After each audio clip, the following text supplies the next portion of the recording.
육군 참모총장 승호는 화장실로 가는 척하며 복도를 걸었습니다. 어두운 부대를 시찰하던 그때였어요. 총장님, 작은 목소리가 들려왔죠. 뒤를 돌아보니 한 상병이 서 있었습니다. 얼굴이 창백했고 입술이 파랗게 떨리고 있었어요. 무슨 일인가? 승호가 조용히 물었습니다. 상병은 주위를 살피더니 떨리는 손으로 주머니에서 무언가를 꺼냈어요. 접힌 종이 한 장이었죠. 제발 저희 좀 살려주세요. 그 말을 하는 순간 한기철 중사의 날카로운 목소리였습니다. 상병의 얼굴이 새하얗게 변했죠. 그리고는 재빨리 어디론가 사라졌어요. 승호는 재빨리 종이를 받아 주머니에 넣었습니다. 아, 됐네. 내가 길을 물었어. 그리고 천천히 화장실로 걸어갔죠. 그 안에서 종이를 펼친 순간 치밀어 올랐습니다. 이후에 이 부대는 발칵 뒤집어지고 여러분이 상상도 못할 충격적인 진실이 밝혀집니다. 끝까지 들어보신다면 후회가 없을 것입니다. 새벽 4시 30분. 승호는 차가운 공기를 깊이 들이마셨습니다. 겨울이 다가오는 11월의 새벽은 뼛속까지 파고드는 추위를 몰고 왔죠. 그는 거울 앞에서 군복의 단추를 하나하나 채웠습니다. 30년을 입어온 군복이었지만 오늘따라 어깨가 무겁게 느껴졌어요. 오늘은 예고 없이 가야 해. 운전병에게 짧게 말하고 차에 올랐습니다. 최근 북한의 도발이 늘어나면서 전방 부대의 경계 태세를 직접 확인해야겠다고 생각했었죠. 하지만 그게 전부는 아니었습니다. 무언가 불안한 예감이 계속 그를 괴롭혔어요. 한 달 전 우연히 들은 이야기가 머릿속을 떠나지 않았습니다. 한 예비역이 술자리에서 흘린 말이었죠. 요즘 애들은 군대에서 돈까지 뜯긴다니까요. 우리 조카도 그래서 고생했어요. 그때는 그냥 지나쳤지만 왠지 모르게 계속 신경이 쓰였습니다. 승호는 창밖으로 스쳐 지나가는 어두운 산들을 바라봤어요. 그의 조카 동민이도 지금 어디선가 군 생활을 하고 있을 텐데 작년에 입대했다는 소식만 들었을 뿐 어느 부대인지도 몰랐습니다. 일부러 알려고 하지 않았죠. 공과 사를 구분해야 한다는 원칙 때문이었어요. 하지만 가끔은 걱정이 되기도 했습니다. 새벽 5시 정각 제212 GOP 대대 정문에 도착했습니다. 총장님, 졸고 있던 위병이 깜짝 놀라 경례를 했어요. 승호는 고개만 가볍게 끄덕이고 안으로 들어갔습니다. 부대는 순식간에 발칵 뒤집혔죠. 참모 총장님이 오셨다고? 새벽에 갑자기? 빨리 대대장님께 보고해. 간부들이 허둥지둥 뛰어다니기 시작했습니다. 승호는 그들의 당황한 모습을 조용히 지켜봤어요. 뭔가 숨기는 게 있는 것 같았습니다. 대대장은 어디 있나? 승호의 차가운 목소리에 한중이가 떨리는 목소리로 대답했죠. 지금 오고 있습니다. 총장님. 5분 후 헐레벌떡 뛰어온 최영수 중령이 경례를 했습니다. 머리카락이 헝클어져 있고 군복 단추도 제대로 채워지지 않았어요. 제212 대대장 최영수 중령입니다. 시찰하겠네. 안내하게. 승호의 짧은 명령에 최 중령의 얼굴이 하얗게 질렸습니다. 생활관으로 들어가는 길. 승호는 이상한 점을 발견했어요. 병사들이 모두 깨어 있었습니다. 새벽 5시인데도 말이죠. 그리고 그들의 표정이 너무 어두웠어요. 안녕하십니까? 총장님. 병사들이 경례를 했지만 눈을 마주치려 하지 않았습니다. 무언가를 두려워하는 것 같았죠. 첫 번째, 생활관. 승호는 천천히 둘러봤습니다. 병사들의 관물대가 텅 비어 있었어요. 과자 하나, 음료수 하나 보이지 않았죠. 가족들이 보낸 택배는 어디 있나? 승호가 물었습니다. 한 이등병이 떨리는 손으로 구석을 가리켰어요. 거기엔 택배 상자들이 쌓여 있었는데 대부분 비어 있었습니다. 순간 승호의 눈빛이 차갑게 변했어요. 화장실이 어디인가? 저쪽입니다. 총장님. 화장실로 가는 척하며 복도를 걸었습니다. 그때였어요. 총장님, 작은 목소리가 들려왔죠. 뒤를 돌아보니 한 상병이 서 있었습니다. 얼굴이 창백했고 입술이 파랗게 떨리고 있었어요. 무슨 일인가? 승호가 조용히 물었습니다. 상병은 주위를 살피더니 떨리는 손으로 주머니에서 무언가를 꺼냈어요. 접힌 종이 한 장이었죠. 저희를 도와주셨으면 합니다. 그 말을 하는 순간 상병의 눈에서 눈물이 흘러내렸습니다. 승호의 가슴이 쿵 내려앉았어요. 지금은 위험하네. 나중에 다시 만나세. 승호는 재빨리 종이를 받아 주머니에 넣었습니다. 그때 복도 끝에서 발소리가 들려왔어요. 거기 누구야? 한기철 중사의 날카로운 목소리였습니다. 상병의 얼굴이 새하얗게 변했죠. 아무것도 아닙니다, 중사님. 총장님께서 화장실 위치를 물으셔서. 그래? 너 이름이 뭐야? 한 중사의 눈빛이 매서웠습니다. 마치 먹잇감을 노리는 독수리 같았어요. 이동민 상병입니다. 순간 승호의 심장이 멎는 것 같았습니다. 이동민. 그의 조카였어요. 하지만 승호는 아무런 표정 변화 없이 말했습니다. 내가 길을 물었네. 이제 됐어. 그리고 천천히 화장실로 걸어갔죠. 하지만 그의 주먹은 단단히 쥐어져 있었습니다. 화장실 안에서 종이를 펼쳐봤어요. 간부들이 돈을 뺏어갑니다. 매달 20만 원씩. 택배도 다 가져가요. 저항하면 때립니다. 제발 도와주세요. 글씨가 떨려 있었습니다. 얼마나 무서웠을까요? 승호는 깊은 한숨을 내쉬었어요. 그리고 거울을 봤습니다. 거울 속 자신의 얼굴이 무섭도록 차가웠죠. 동민이가 이런 일을 당하고 있었다니. 분노가 치밀어 올랐습니다. 하지만 지금 당장 드러낼 수는 없었어요. 더 큰 그림을 봐야 했죠. 다시 생활관으로 돌아왔을 때 한 중사가 동민이를 구석으로 몰아넣고 있었습니다. 너 아까 총장님한테 뭐라고 했어? 아무 말도 안 했습니다. 거짓말하지 마. 한 중사의 손이 올라갔습니다. 때리려는 거였죠. 중사. 승호의 낮은 목소리가 울려 퍼졌어요. 한 중사가 깜짝 놀라 돌아봤습니다. 예, 총장님. 병사교육은 나중에 하게. 지금은 내가 시찰 중이야. 알겠습니다.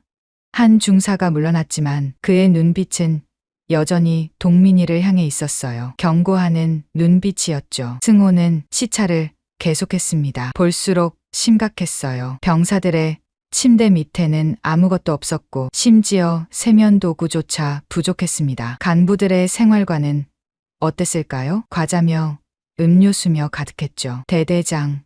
승호가 최중령을 불렀습니다. 예, 총장님. 병사들 복지가 이게 뭔가? 그게 요즘 보급이 원활하지 않아서. 거짓말이었습니다. 승호는 알고 있었어요. 보급은 정상적으로 이루어지고 있었죠. 다음 주에 다시 오겠네. 예? 다시 오신단 말씀입니까? 최중령의 목소리가 떨렸습니다. 그래, 문제 없겠지? 물론입니다. 승호는 부대를 나왔어요. 하지만 마음은 무거웠습니다. 차 안에서 부관에게 말했죠. 일주일 후 일정을 비워도. 알겠습니다. 어디로 가실 예정이십니까? 여기로 다시 올 거야. 하지만 이번엔 혼자가 아니야. 승호는 주머니 속 종이를 만졌습니다. 동민이의 떨리는 글씨가 눈앞에 아른거렸어요. 조카야, 조금만 참아라. 삼촌이 반드시 구해주마. 하지만 그는 삼촌이 아니었습니다. 대한민국 육군 참모총장이었죠. 공과 사를 구분해야 했어요. 그래도 정의는 세워야 했습니다. 부대를 빠져나오면서 뒤를 돌아봤어요. 철조망 너머로 보이는 병사들의 모습이 마치 갇힌 새들 같았습니다. 승호는 결심했죠. 이 부조리를 뿌리째 뽑아버리겠다고. 설령 그것이 자신의 조카와 연결되어 있다 해도 아니 오히려 그렇기 때문에 더욱 공정하게 처리하겠다고 차는 어두운 새벽길을 달렸습니다. 동이 트기 시작했어요. 새로운 날이 밝아오고 있었죠. 하지만 제212 대대의 병사들에게는 여전히 어두운 밤이 계속되고 있었습니다. 승호는 휴대폰을 꺼냈어요. 나야, 지금 당장 믿을 만한 조사관들을 모아봐. 큰일이 있을 거야. 전화를 끊고 창밖을 봤습니다. 전쟁이 시작되려 하고 있었어요. 정의를 위한 전쟁이었죠. 사흘이 지났습니다. 승호는 민간 카페 구석 자리에 앉아 있었어요. 평상복 차림이었죠. 아무도 그가 육군 참모총장이라고는 생각하지 못할 겁니다. 오후 3시 문이 열리고 한 청년이 들어왔어요. 모자를 깊게 눌러 쓰고 있었지만 승호는 알아봤습니다. 동민이었죠. 동민은 주위를 살피며 천천히 다가왔어요. 의자에 앉으면서도 계속 뒤를 돌아봤습니다. 마치 쫓기는 사람처럼 불안해 보였죠. 안전해. 아무도 따라오지 않았어. 승호가 조용히 말했습니다. 그제야 동민이 모자를 벗었어요.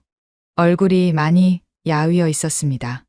눈 밑에는 시퍼런 다크서클이 짙게 깔려 있었고 입술은 바짝 말라 있었죠.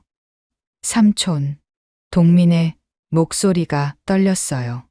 승호의 가슴이 미어졌습니다. 미안하다. 내가 그런 부대에 있는 줄 몰랐어. 삼촌 잘못이 아니에요. 제가 말을 안 했으니까요. 동민은 떨리는 손으로 물을 한 모금 마셨습니다. 처음부터 얘기해봐. 언제부터였니? 승호가 물었어요. 동민은 깊은 숨을 쉬었습니다. 입대하고 일주일 뒤부터였어요. 동민의 눈가가 붉어졌죠. 신병 환영회라면서 불렀어요. 그런데 그게 시작이었죠. 한기철 중사가 신병들을 모아놓고 말했답니다. 여기서 생활하려면 규칙이 있다. 매달 20만 원씩 관리비를 내야 한다. 거부하면 지옥을 맛보게 될 거다. 처음엔 농담인 줄 알았대요.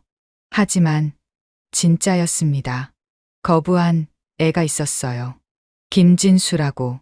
그 다음 날부터 동민이 말을 멈췄어요. 손이 주먹을 쥐고 있었습니다. 그 애는 결국 자해를 했어요. 팔에 칼로.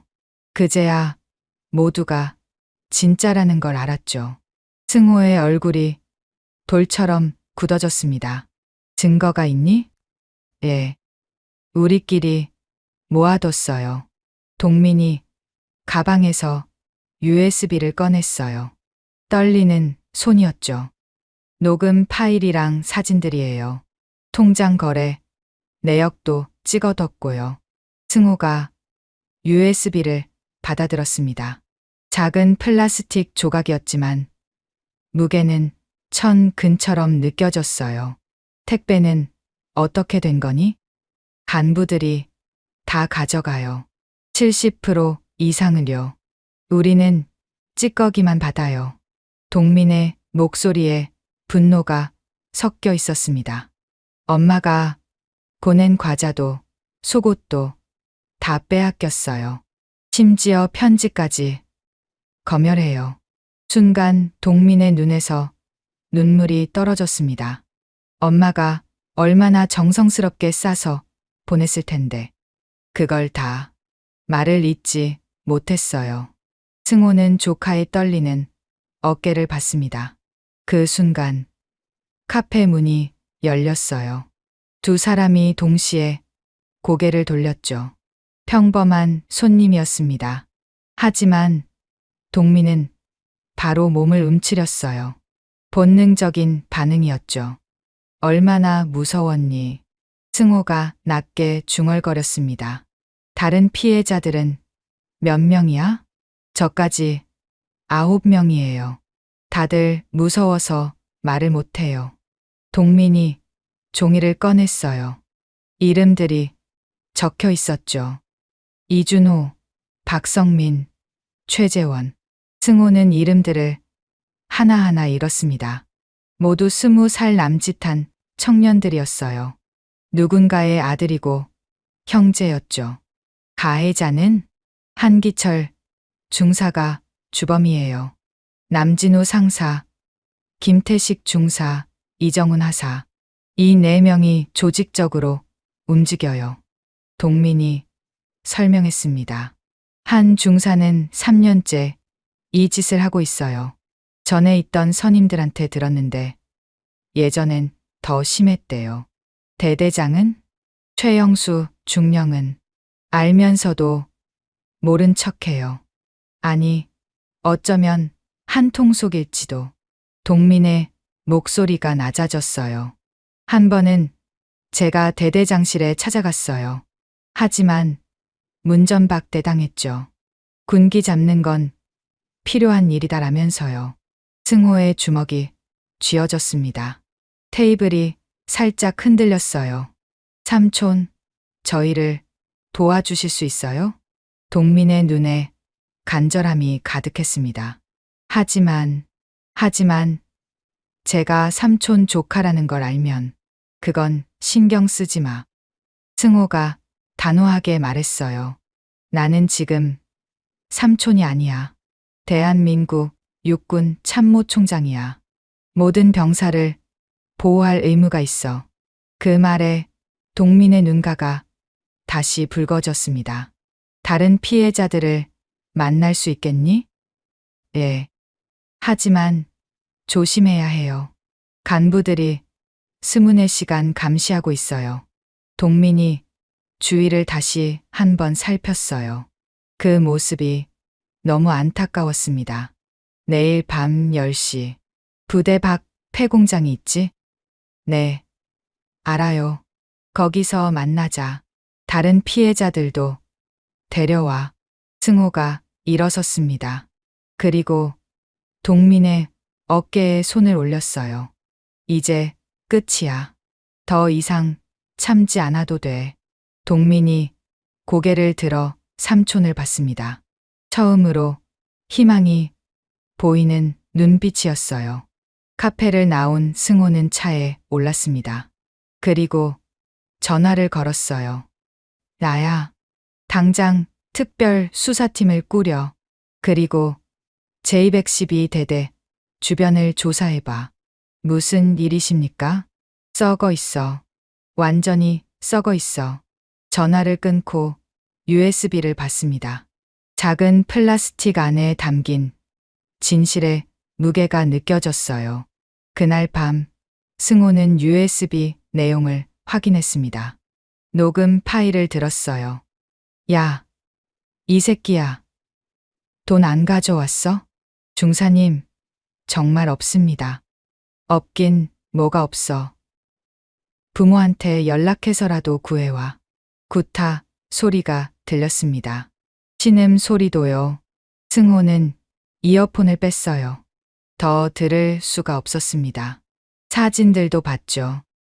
멍든 몸, 찢어진 입술, 부어오른 눈, 그리고 통장 거래 내역. 매달 20만 원씩 빠져나간 돈. 9명이면 180만 원. 1년이면 2천만 원이 넘었어요. 승호는 깊은 한숨을 쉬었습니다. 이게 우리 군대의 현실이란 말인가. 창밖을 봤어요. 별이 빛나고 있었죠. 저 별빛 아래 어디선가 고통받는 병사들이 있을 겁니다. 동민이처럼, 다른 8명처럼. 아니, 어쩌면 더 많을지도 모르죠. 다음 날 밤 10시, 폐공장에는 9명의 병사가 모여 있었어요. 모두 겁에 질려 있었습니다. 서로를 의심하는 눈빛이었죠. 정말 믿어도 되는 거야? 혹시 함정 아니야?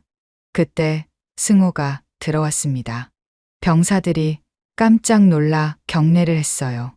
편하게 있어. 오늘은 군인이 아니라 한 사람의 어른으로 왔어. 승호가 말했습니다. 너희들의 이야기를 듣고 싶다. 한 명씩 이야기를 시작했어요.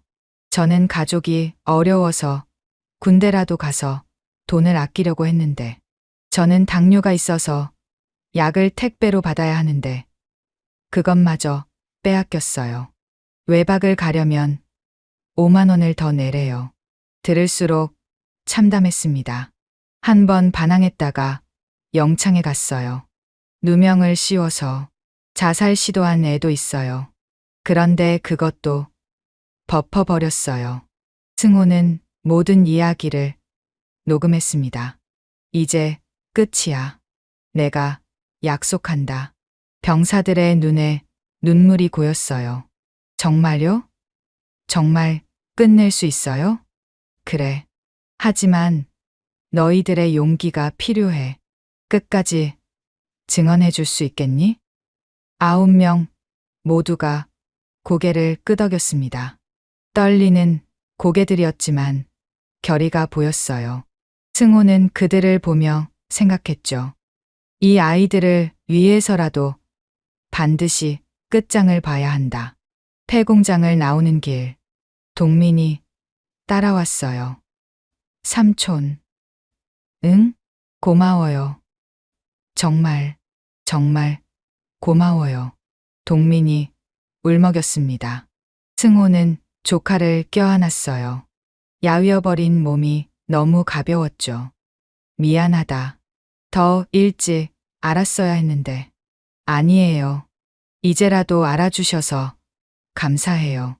둘은 잠시 그렇게 서 있었습니다. 어둠 속에서 희망의 빛이 보이기 시작했어요. 전쟁이 시작되었습니다. 정의를 위한 전쟁이었죠. 다음 날 아침 6시, 제212대대는 비상이 걸렸습니다. 최영수 중령이 간부들을 모두 소집했어요. 그의 얼굴은 새빨갛게 달아올라 있었죠. 어젯밤에 누가 부대를 나갔어? 아무도 대답하지 않았습니다. 병사들이 몰래 빠져나갔다는 제보를 받았어. 최중령의 목소리가 떨렸어요.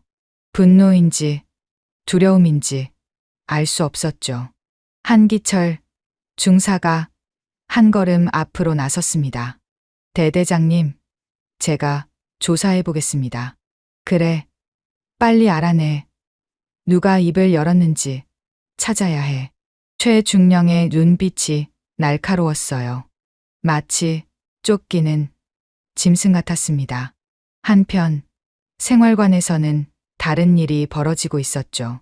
동민은 침대에 앉아 있었어요. 주위를 8명의 동료들이 둘러싸고 있었습니다.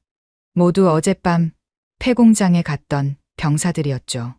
이제 어떻게 되는 거야? 이준호가 불안한 목소리로 물었어요. 총장님이 처리해 주실 거야. 동민이 대답했지만 그도 불안했습니다. 그때 문이 쾅 하고 열렸어요. 한 중사가 들어왔습니다. 눈이 충혈되어 있었죠. 너희들 어젯밤에 뭐 했어? 차가운 목소리였어요. 9명 모두 숨이 막혔습니다. 잤습니다. 중사님. 박성민이 떨리는 목소리로 대답했어요. 거짓말하지 마. 한 중사가 성민의 멱살을 잡았습니다. 성민의 얼굴이 파랗게 질렸어요. 누가 밖에 나갔지? 누구를 만났어? 정말 모릅니다. 쿵. 한 중사의 주먹이 성민의 배를 때렸습니다. 성민이 쓰러졌어요. 너희들 다 알고 있지? 이 멸면 죽는다는 거. 한 중사가 으르렁거렸습니다. 그 순간 남진우 상사가 들어왔어요. 중사, 대대장님이 부르셔. 한 중사가 마지막으로 병사들을 노려봤습니다. 기억해. 한 명이라도 입을 열면 너희 모두 끝장이야. 간부들이 나간 후 병사들은 떨고 있었어요. 우리 괜찮을까? 최재원이 울먹였습니다. 동민은 주먹을 꽉 쥐었어요. 속에서 무언가가 끓어오르고 있었죠. 1시간 뒤 대대장실에서는 긴급 회의가 열렸습니다. 참모 총장이 수사를 지시했다는 소문이 있습니다. 김태식 중사가 보고했어요. 최중령의 얼굴이 창백해졌습니다. 증거를 다 없애. 모든 기록을 삭제해. 알겠습니다. 간부들이 흩어졌어요. 각자 증거를 인멸하러 갔죠. 그러나 이미 늦었습니다. 승호는 이미 군 검찰에 정식으로 수사를 의뢰한 상태였어요. 그날 오후 3시 국방부 기자실에는 기자들이 모여 있었습니다. 승호가 직접 기자회견을 한다는 소식에 모두 놀랐죠. 무슨 일이 있는 거야? 참모 총장이 직접 나선다니. 승호가 단상에 올라섰습니다. 카메라 플래시가 터졌어요. 국민 여러분께 말씀드립니다. 승호의 목소리는 단호했습니다. 제212 대대에서 조직적인 금품 갈취와 폭행이 있었습니다. 저는 이를 절대 용납하지 않을 것입니다. 기자들이 술렁거렸어요. 증거가 있습니까? 한 기자가 물었습니다. 충분한 증거를 확보했습니다. 피해자는 9명이며 가해자는 4명의 간부입니다. 승호가 답했어요. 피해자 중에 총장님 조카가 있다는 소문이 있는데요.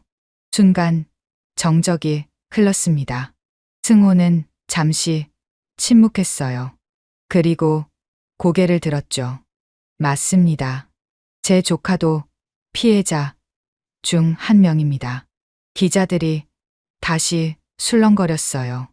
하지만 저는 공과 사를 구분할 것입니다. 오히려 더 엄격하게 수사하겠습니다. 승호의 눈빛이 빛났습니다. 군은 국민의 아들, 딸을 보호해야 할 의무가 있습니다. 그 의무를 저버린 자들은 반드시 처벌받을 것입니다. 기자회견이 끝나자 언론은 들끓었어요. 참모 총장 조카도 피해자, 군 내부 비리, 충격 폭로, 국민의 분노 폭발, 제목들이 쏟아졌습니다. 그 시각 제212 대대는 아수라장이 되었어요. 최중령이 소리를 질렀습니다. 다 끝났어. 다 끝났다고. 한 중사는 황급히 짐을 싸고 있었죠. 도망가야 해. 빨리. 하지만 이미 군 검찰 수사관들이 부대를 포위하고 있었습니다. 병사들 사이에서는 희망이 퍼지기 시작했어요. 진짜 끝나는 거야? 드디어 자유를 찾는 거야? 동민은 창밖을 봤습니다. 수사관들이 들어오고 있었어요.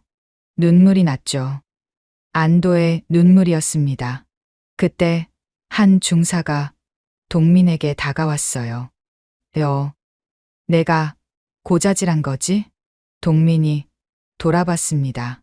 한 중사의 눈은 미친 듯이 번뜩이고 있었어요. 내 삼촌이 총장이라고 까불더니 한 중사가 주먹을 들어 올렸습니다. 그 순간 거기 멈춰. 수사관들이 뛰어왔어요. 한 중사는 바로 체포되었습니다. 한기철 중사, 당신을 폭행 및 갈취 혐의로 체포합니다. 수갑이 채워졌어요. 한 중사는 끌려가면서도 동민을 노려봤죠. 너 때문이야. 다 너 때문이라고. 하지만 동민은 더 이상 두렵지 않았습니다. 정의가 이기고 있었으니까요. 그날 밤 피해자 가족들이 방송에 나왔어요. 우리 아들이 그런 일을 당하고 있었다니. 한 어머니가 울먹였습니다. 택배를 보낼 때마다 왜 이렇게 많이 보내냐고 했는데 다 빼앗기고 있었어요. 아버지들도 분노했어요. 나라를 지키러 간 아이들을 이렇게 대하다니. 여론은 완전히 폭발했습니다. 청와대에서도 움직였어요. 대통령께서 직접 관심을 갖고 계십니다. 국방부 장관이 긴급 회견을 열었죠. 전군에 걸쳐 유사 사례를 전수조사하겠습니다. 이제 멈출 수 없었어요. 개혁의 물결이 시작되었습니다. 승호는 집무실에서 동민에게 전화를 걸었어요. 괜찮니? 네, 삼촌. 이제 괜찮아요. 동민의 목소리가 밝아졌습니다. 고생했다. 삼촌이 더 고생하셨죠. 저 때문에. 아니야. 이건 꼭 해야 할 일이었어. 승호가 말했어요. 정의는 한 사람의 용기에서 시작된단다. 내가 그 시작이었어. 전화를 끊고 승호는 창밖을 봤습니다. 아직 갈 길이 멀었어요. 하지만 첫걸음은 뗐습니다. 그것으로 충분했죠. 수사 3일째 군 검찰 합동수사팀이 제212 대대를 완전히 봉쇄했습니다. 누구도 들어올 수 없었고 나갈 수도 없었죠. 수사팀장 김정우 대령이 브리핑을 시작했어요. 현재까지 파악된 피해자는 72명입니다. 승호의 눈이 크게 떠졌습니다. 72명이라고? 예. 처음 신고한 9명은 빙산의 일각이었습니다. 김 대령이 서류를 넘겼어요. 승호의 얼굴이 점점 굳어졌습니다. 전체 병사의 80%가 피해자였어요. 금액은 3년간 총 2억 3천만 원입니다. 순간 승호의 주먹이 테이블을 쳤습니다. 쿵. 커피잔이 흔들렸어요. 이게 군대란 말인가. 승호의 목소리가 떨렸습니다. 분노였죠. 30년 군 생활에서 느껴본 적 없는 분노였어요. 그 시각 취조실에서는 한기철 중사가 버티고 있었습니다. 이건 다 관행이었어요. 저만 한 게 아니라고요. 한 중사가 소리쳤어요. 다른 부대도 다 이래요. 왜 저만 잡아요? 수사관이 차갑게 말했습니다. 증거를 보시죠. 화면에 동영상이 떴어요. 한 중사가 병사를 때리는 장면이었죠. 이것도 관행입니까? 한 중사의 얼굴이 파랗게 질렸습니다. 이건 피해자가 몰래 찍은 겁니다. 당신이 돈 안 가져오면 죽인다고 협박하는 장면도 있죠. 한 중사가 무너졌어요. 의자에 털썩 주저앉았습니다. 옆 취조실에서는 남진우 상사가 울고 있었어요. 저도 피해자예요. 한 중사가 시킨 거라고요. 하지만 증거는 달랐습니다. 당신 통장에 1년간 5천만 원이 입금됐네요. 이것도 한 중사가 시킨 겁니까? 남 상사가 입을 다물었어요. 한편 병사들의 진술이 쏟아지고 있었습니다. 입대식 날부터 시작됐어요. 신병 환영금이라면서 10만 원을 걷었죠. 거부하면 얼차려를 시켰어요. 한 번은 3시간 동안 제 여자친구가 보낸 선물도 뺏어갔어요. 그걸 팔아서 술 마셨대요. 듣기만 해도 끔찍한 이야기들이었습니다. 동민도 진술하고 있었어요. 가장 힘들었던 건 부모님께 거짓말해야 했던 거예요. 동민의 목소리가 떨렸습니다. 엄마가 군대 생활 괜찮니? 라고 물을 때마다 네, 잘 지내요라고 거짓말했어요. 눈물이 떨어졌죠. 엄마가 보낸 용돈을 다 빼앗기면서도 감사하다고 했어요. 미안해서, 너무 미안해서. 수사관도 눈시울이 붉어졌습니다. 그날 저녁 충격적인 사실이 추가로 밝혀졌어요. 대대장 최영수 중령도 연루되어 있습니다. 김 대령이 보고했습니다. 최 중령이 매달 100만 원씩 상납받았습니다. 승호가 일어섰어요. 창밖을 바라봤죠. 다른 부대는 제173대대, 제298대대에서도 유사 사례가 발견됐습니다. 전군으로 퍼진 암세포였어요. 다음 날 승호는 결심했습니다. 대국민 기자회견을 다시 열기로요. 회견장은 기자들로 가득했어요. 전 국민이 TV 앞에 모였죠. 승호가 입을 열었습니다. 국민 여러분, 참모총장으로서 깊이 사과드립니다. 고개를 숙였어요. 카메라 플래시가 터졌습니다. 우리 군이 국민의 아들들을 지켜주지 못했습니다. 오히려 가해자가 되었습니다. 승호의 목소리가 떨렸어요. 피해 규모는 예상보다 훨씬 컸습니다. 3년간 2억이 넘는 돈이 잠시 말을 멈췄습니다. 감정을 추스르기 위해서였죠. 이것은 단순한 돈의 문제가 아닙니다. 신뢰의 문제입니다. 한 기자가 손을 들었어요. 총장님, 조카가 피해자인데 공정한 수사가 가능합니까? 승호가 기자를 바라봤습니다. 오히려 그래서 더 엄격하게 하고 있습니다. 제 조카도 다른 피해자와 똑같이 대우받을 것입니다. 가해자들의 처벌 수위는 최고 수위로 처벌하겠습니다. 군사재판뿐 아니라 민간 법정에도 넘기겠습니다. 그때 한 기자가 물었어요. 이런 일이 왜 일어났다고 생각하십니까? 승호는 잠시 침묵했습니다. 그리고 말했죠. 우리가 잊었기 때문입니다. 군인도 누군가의 아들이고 형제라는 것을요. 회견장이 조용해졌어요. 저는 약속합니다. 다시는 이런 일이 없도록 근본적인 개혁을 하겠습니다. 그 순간 한 중사가 마지막 발악을 했어요. 변호사를 통해 언론에 폭로한 거죠. 박승호 총장이 조카를 특별 대우하고 있다. 하지만 역효과였습니다. 피해자들이 모두 나섰어요. 이동민 상병이 제일 많이 맞았어요. 오히려 조카라서 더 괴롭힘 당했죠. 그가 용기를 냈기에 우리가 구원받았어요. 여론은 완전히 승호와 동민의 편이 되었습니다.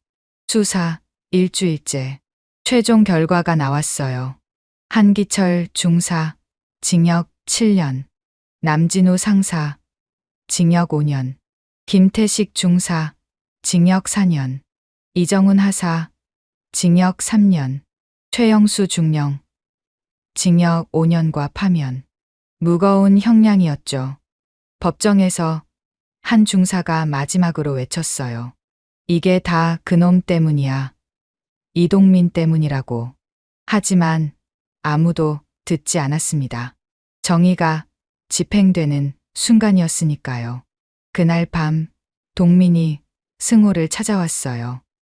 삼촌, 수고했다. 승호가 조카의 어깨를 두드렸습니다. 이제 끝이에요? 아니, 이제 시작이야. 승호가 말했어요. 진짜 개혁은 이제부터야. 다시는 너 같은 피해자가 나오지 않도록. 동민이 고개를 끄덕였습니다. 밖에는 별이 빛나고 있었어요. 어둠이 걷히고 새벽이 오고 있었죠. 6개월이 지났습니다. 군사재판의 최종 판결이 나온 날이었어요. 법정은 사람들로 가득 찼죠. 피해자 가족들, 기자들, 그리고 전국에서 모인 시민들. 판사가 입을 열었습니다. 피고인들은 국가의 신뢰를 배신했습니다. 엄중한 처벌이 필요합니다. 한기철, 징역 10년. 남진우, 징역 7년. 최영수, 징역 8년과 영구 파면. 처음 판결보다 더 무거워졌어요. 항소심에서 죄질이 더욱 악랄했음이 밝혀졌기 때문이죠. 한기철이 끌려나가면서 소리쳤습니다. 억울해. 이건 불공평해. 하지만 아무도 동정하지 않았어요. 피해자들의 부모가 외쳤죠. 우리 아이들이 받은 고통에 비하면 아무것도 아니야. 법정 밖에서 동민은 깊은 숨을 쉬었습니다. 드디어 끝났어요. 진짜로 끝난 거죠. 그 옆에는 다른 피해자들이 서 있었습니다. 모두가 서로를 껴안았어요. 눈물이 났죠. 해방의 눈물이었습니다. 한편 국방부에서는 대대적인 개혁이 진행되고 있었어요. 승호가 직접 만든 병영문화 혁신 TF팀이 전국을 돌았습니다. 모든 부대를 깜짝 점검했죠. 결과는 충격적이었어요. 전국 37개 부대에서 유사한 사례가 발견되었습니다. 즉시 수사가 시작되었고 가해자 132명이 적발되었죠. 승호는 전군 지휘관 회의를 소집했습니다. 이제 근본적으로 바꿔야 합니다. 그의 목소리는 단호했어요. 첫째, 익명신고 시스템을 만듭니다.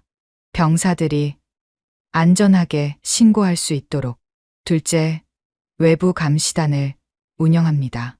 민간인이 포함된 감시단이 정기적으로 점검합니다. 셋째, 간부 교육을 전면 개편합니다. 윤리 교육을 의무화합니다. 지휘관들이 고개를 끄덕였어요. 이제는 바뀌어야 할 때였죠. 새로운 제도는 빠르게 정착했습니다. 아미 한라인이라는 익명신고 앱이 만들어졌어요. 첫 달에만 500건의 신고가 들어왔죠. 모두 즉시 조사되었습니다. 부대 분위기도 달라졌어요. 병사들의 표정이 밝아졌습니다. 웃음소리가 들렸죠. 진짜 웃음이었어요. 그리고 1년 후 동민은 부사관 시험을 봤습니다. 합격했어요. 임관식 날 승호가 직접 계급장을 달아줬죠. 이동민 하사, 예. 동민이 경례를 했습니다.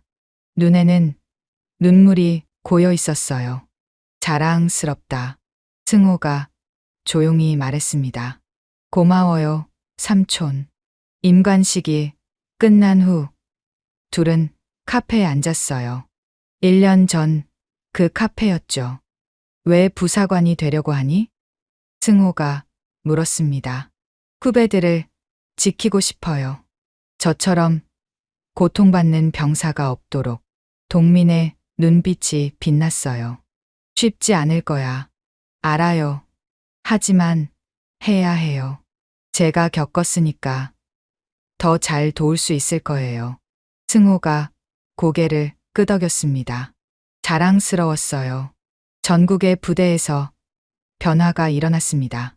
병사들의 만족도 조사 결과가 나왔어요. 역대 최고였죠. 82%가 군 생활에 만족한다고 답했습니다. 부모들의 불안도 사라졌어요. 이제는 안심하고 보낼 수 있어요. 한 어머니가 인터뷰에서 말했죠. 군대가 진짜 달라졌구나 싶어요. 언론도 주목했습니다. 군 개혁의 기적, 병영문화 혁명, 신뢰받는 군대로의 변신. 외국에서도 관심을 보였어요. 여러 나라에서 벤치마킹하러 왔죠. 2년이 지났습니다. 동민은 이제 중사가 되었어요. 모범 부사관으로 표창도 받았죠. 그가 근무하는 부대는 제212 대대였습니다. 그 악몽의 부대였죠. 하지만 이제는 달랐어요. 중사님, 정말 여기가 그 부대였습니까? 신병이 물었습니다. 그래. 하지만 이제는 아니야. 동민이 웃었어요. 우리가 지킬 거야. 너희들을, 이 부대를. 신병들이 고개를 끄덕였습니다. 믿음이 있는 눈빛이었죠. 어느 날 승호가 부대를 방문했어요. 총장님, 병사들이 격려했습니다. 하지만 두려움은 없었어요. 오히려 반가워했죠. 잘 지내고 있나? 네, 행복합니다. 진심이었어요. 승호는 미소 지었습니다. 점검을 마치고 나오는 길, 동민과 마주쳤어요.